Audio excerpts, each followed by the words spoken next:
ಮನುಷ್ಯರ ದೇಹದಲ್ಲಿರುವ 7 ಚಕ್ರಗಳಿಂದ ಉಂಟಾಗುವಂತಹ ಧನಾತ್ಮಕ ಶಕ್ತಿಯಿಂದ ಸುಖಕರ ಜೀವನವನ್ನು ಪಡೆಯಬಹುದಾಗಿದೆ. ಉತ್ತಮ ಆರೋಗ್ಯವನ್ನು ಉಳಿಸಿಕೊಳ್ಳಲು ಉತ್ತಮ ಸಾಧನವಾಗಿರುತ್ತದೆ.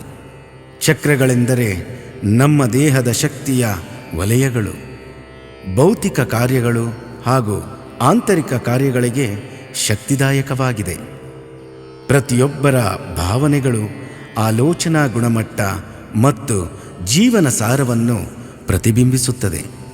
ಧನಾತ್ಮಕ ಆಲೋಚನೆ ಉಳಿಸಿಕೊಳ್ಳಲು ಸಹಕಾರಿಯಾಗಿದೆ. ನಮ್ಮ ಭೌತಿಕ ಕಾಯಕ್ಕೆ ದೈವಿಕ ಸಂಪರ್ಕವನ್ನು ಹೊಂದಿರುತ್ತದೆ.